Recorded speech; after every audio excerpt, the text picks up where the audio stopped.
sounds you have just heard are natural radio phenomena occurring at frequencies below 10 kilohertz. They are just a few of the many natural signals that may be heard in this frequency region. The first part of this tape will provide examples of natural and man-made very low frequency, or VLF, radio signals. It will also give examples of some of the problems commonly encountered in receiving and recording radio signals below 10 kilohertz. The second part of the tape gives longer examples of various natural radio phenomena. Crackling lightning static is the most common natural VLF radio signal. Sometimes it is a nearly continuous roar, like this.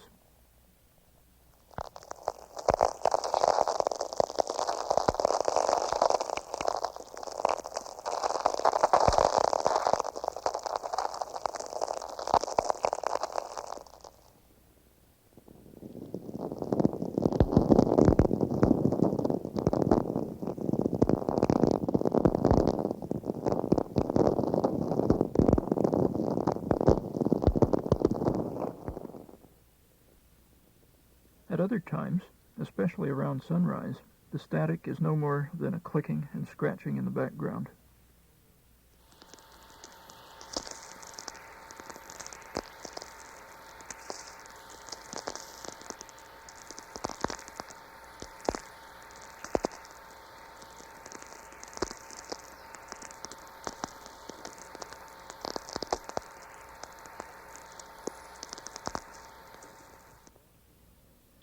When static impulses travel long distances in the Earth ionosphere waveguide, a phenomenon called dispersion becomes apparent. Dispersion is a result of the higher frequencies traveling a little bit faster than the lower frequencies. This process transforms the crackle of static into abrupt pinging sounds called tweaks.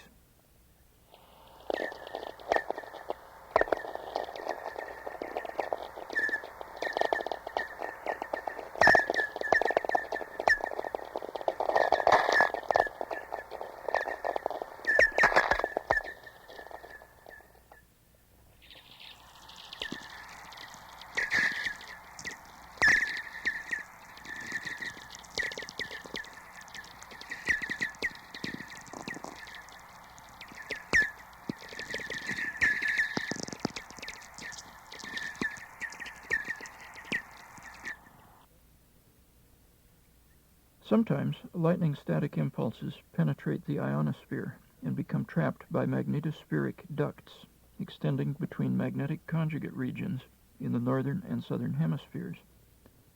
When this happens, the dispersive effect is much more pronounced than in the case of tweaks. Whistlers are the result. Here are some two-hop whistlers generated by strong static impulses, probably from lightning within 1,000 kilometers of the receiver in California. The sample will be given twice.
One-hop whistlers are generated by lightning in the opposite hemisphere from the receiver.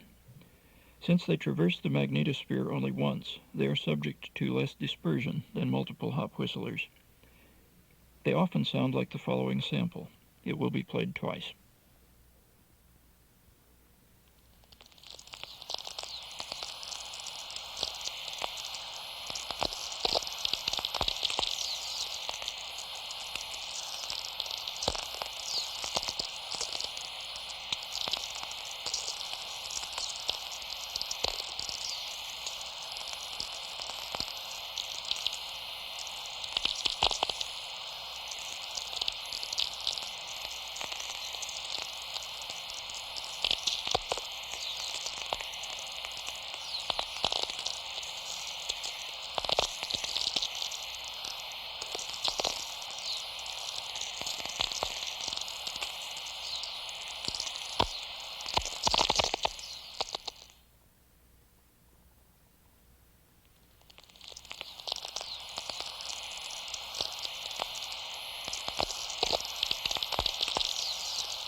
Whistlers sometimes echo back and forth many times along their magnetospheric paths.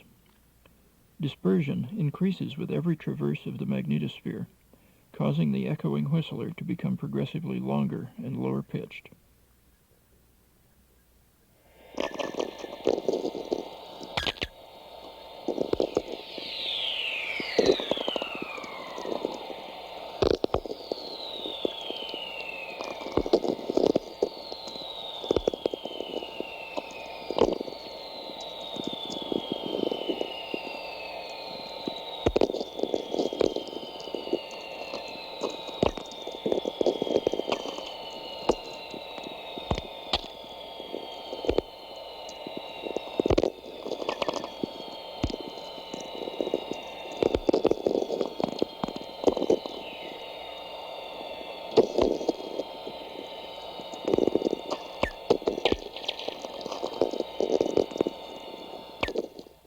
It is not unusual for whistlers to propagate along several magnetospheric ducts. Since duct length and subionospheric travel time to and from each duct will be different, the whistler becomes diffuse. Its frequency components are smeared as well as dispersed, and we hear a swoosh or swish instead of a whistle.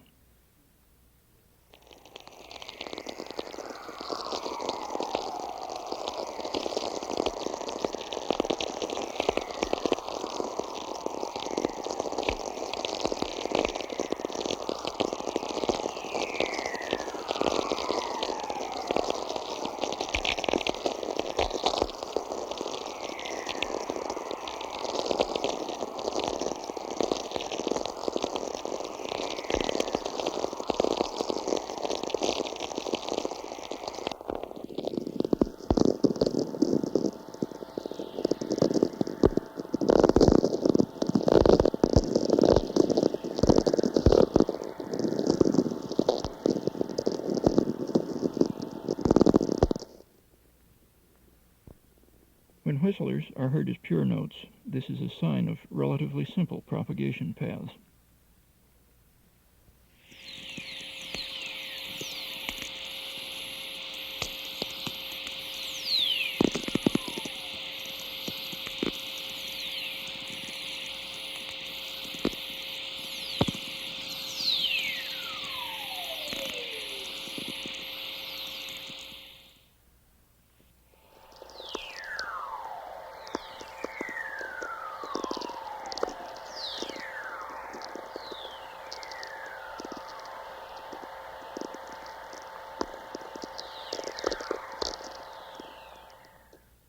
A variety of complex phenomena lumped into the general category of VLF emissions appear in the same frequency region as whistlers.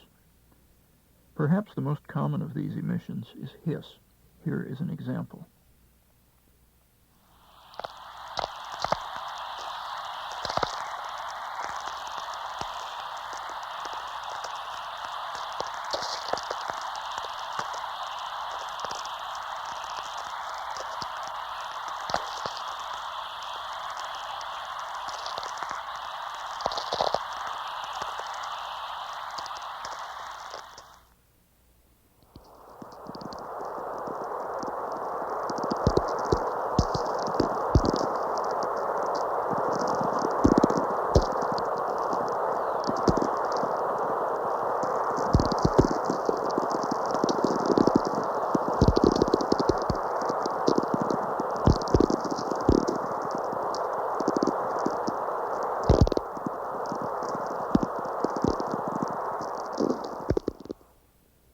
Chorus is another common type of VLF emission. Chorus takes many forms. The following examples are fairly typical.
Frequencies from 10 kilohertz through above 100 kilohertz are occupied by powerful radio navigation and communications transmissions.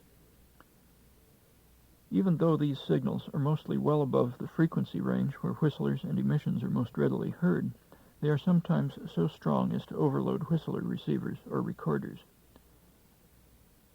This usually happens when the strength of an unwanted signal becomes so great as to exceed the linear capabilities of one or more amplifier stages. The unwanted signal effectively modulates the desired information, generating intermodulation distortion, intermod, or IM for short. In diagnosing intermodulation distortion, it is helpful to be familiar with the interfering signals. The following selections show how some of these man-made signals sound when they are tuned in on a communications receiver. The Omega radio navigation system occupies several channels between 10.2 and 13.6 kilohertz. Here is 10.2 kilohertz, heard in a 20 hertz passband.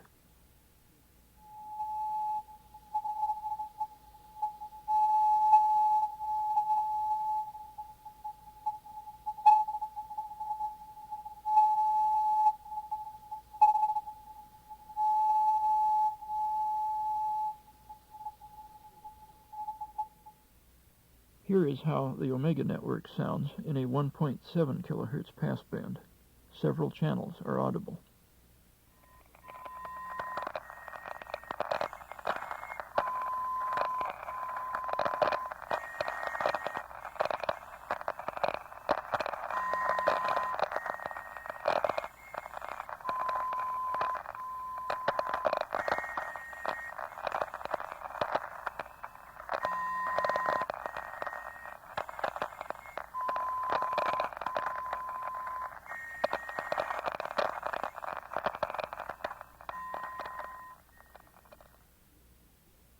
The Soviet Union uses a VLF radio navigation system similar to Omega called Alpha.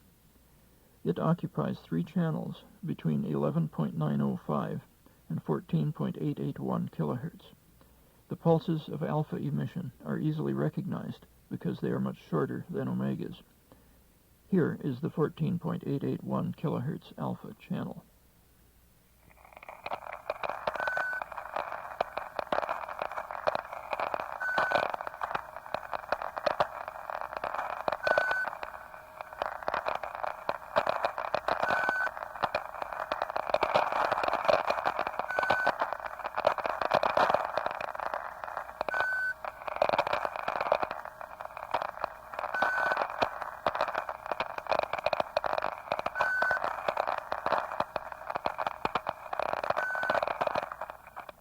Very low frequencies have long been a mainstay of naval shore-to-ship communications. Powerful transmitters provide reliable hemispheric coverage. Morse code is still sometimes heard on VLF, but the predominant mode is now minimum shift keying, or MSK. Here is an example of MSK on 24.8 kilohertz, heard in a 1.7 kilohertz passband, about 1,200 kilometers from the transmitter.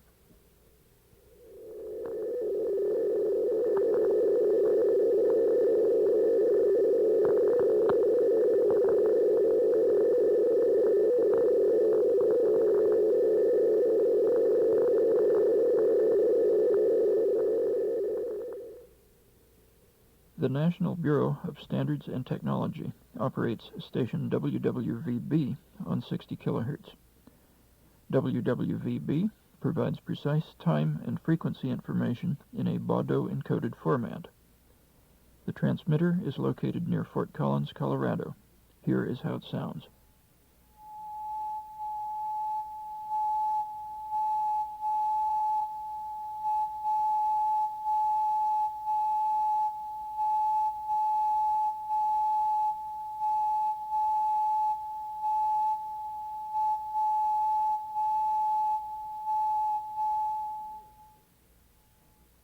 The U.S. Coast Guard operates the Loran-C radio navigation system on 100 kilohertz, using a large network of very powerful transmitters. Here it is in a 1.7 kilohertz passband.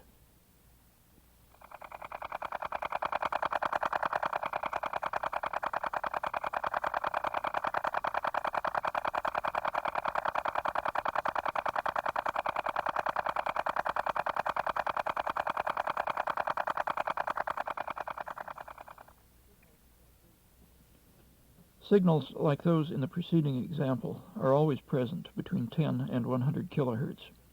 With transmitter power levels ranging from 10,000 to a million or more watts, these signals can easily overload Whistler receivers and recorders. The following samples will show some common instances of intermodulation distortion produced by excessive signal levels above 10 kilohertz. In the next example, excessive omega level is primarily responsible for the intermod. In this instance, the problem was in the recorder. The monitor's output was clean.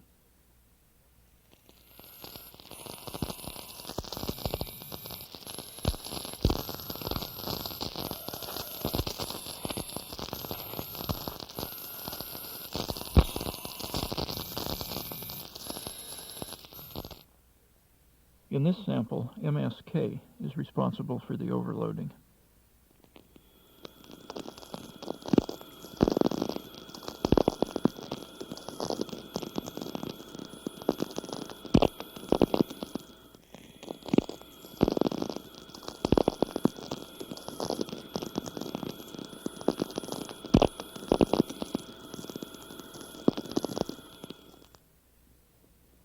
In the next example, the obvious overload is from Loran C on 100 kilohertz.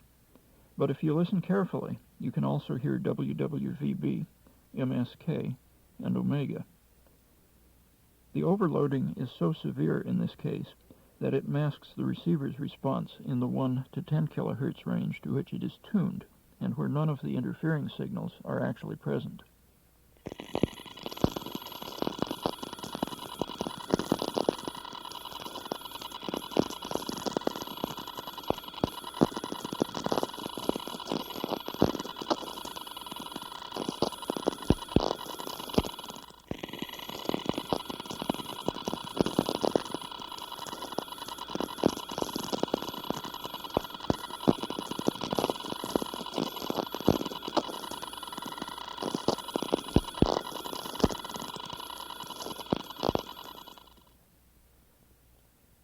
Harmonics of the alternating current electrical power distribution system extend to several kilohertz.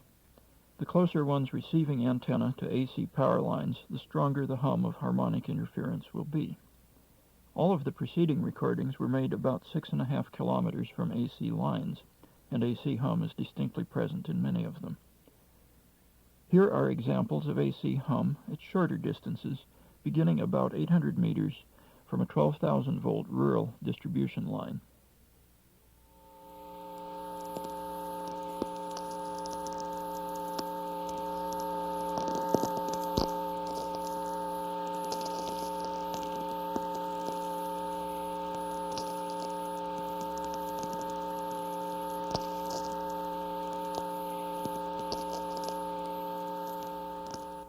Here is AC hum about 400 meters from the 12,000-volt line.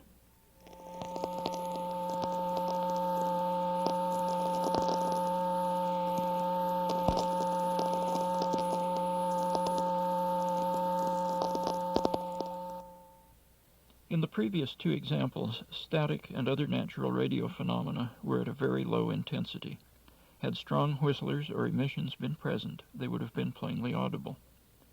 The next example is from downtown, with several power lines within 100 meters of the receiver.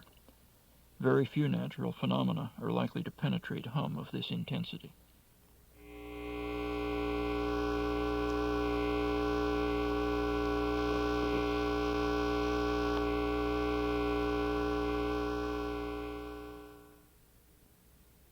In the 1950s, it was discovered that man-made signals in the 10 to 30 kilohertz region sometimes stimulate magnetospheric emissions. Here are emissions triggered by U.S. Navy Station NAA, Annapolis, Maryland, as heard at Eights Station, Antarctica, on 17 June 1963. The rapid Morse code from NAA sounds almost like a continuous tone. The rising triggered emissions are stronger and more distinct.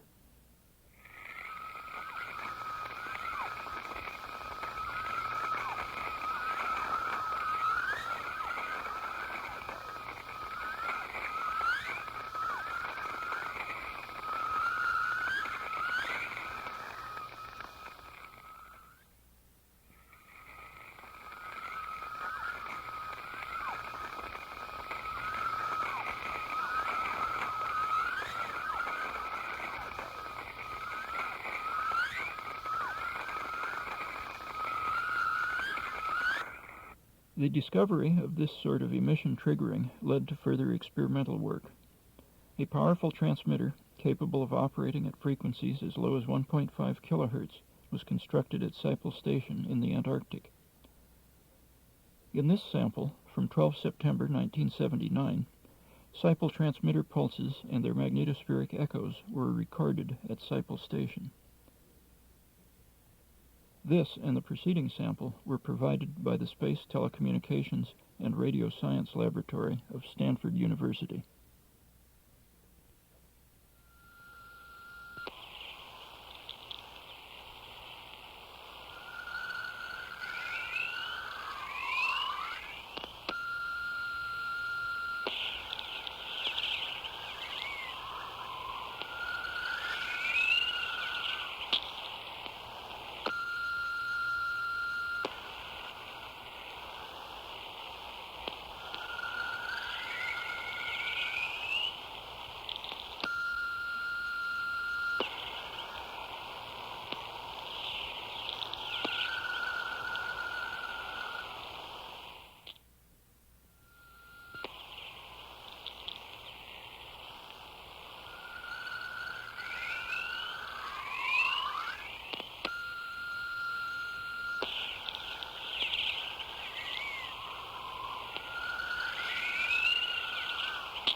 Seipel Station was closed down in the late 1980s, a victim of steadily accumulating ice. However, researchers continue to pursue natural and artificially triggered VLF phenomena. In March 1992, NASA is scheduled to launch the Atlas I shuttle mission. Among the many atmospheric science experiments on board will be one called SEAPAC, for Space Experiments with Particle Accelerators.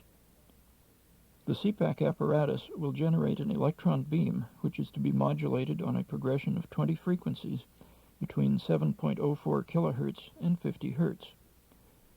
Scientists wish to learn if the modulated electron beam will function as an antenna, radiating signals that can be heard on the ground, or perhaps triggering magnetospheric activity. Here is a computer simulation that approximates Group 3 of SEAPAC's FO7 VLF operation.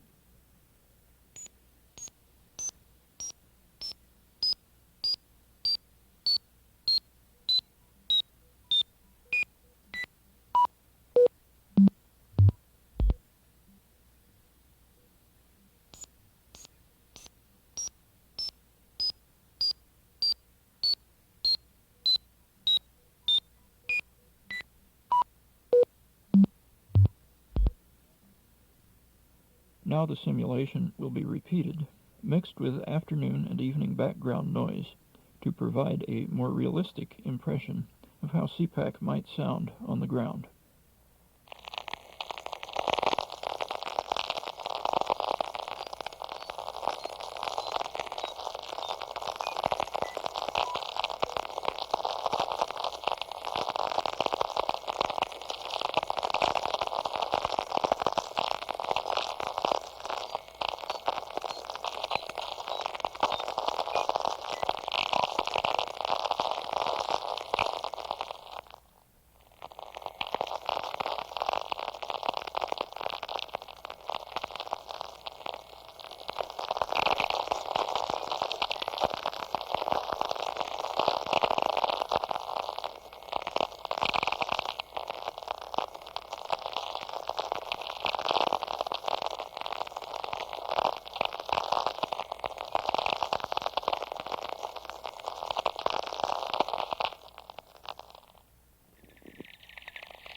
Whether one is meeting experimental schedules or recording natural phenomena, it is important to know the time. Often it is essential to place an accurate time reference on recordings. The easiest way to accomplish this is to carry a portable shortwave receiver that can be tuned to stations WWV and WWVH. These Institute of Standards and Technology stations provide continuous time broadcasts on 2.5, 5, 10, 15, and 20 megahertz. One or more of these channels is virtually always audible in the contiguous United States. Here are the signals on 10 megahertz. The male computer voice is from Colorado, the female computer voice from Hawaii.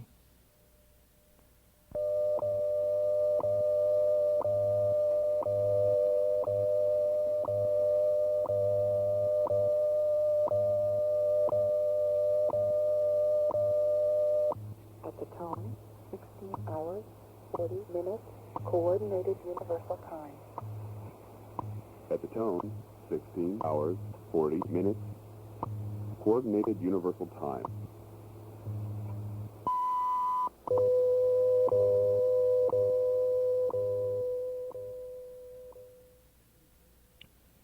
It is very important to use fresh batteries in Whistler receivers and recorders. Battery failure in receivers can result in insensitivity and distortion. In recorders, it causes tape to run slowly and unevenly, producing a speeded-up effect upon playback. There is no way to fix recordings made with weak batteries.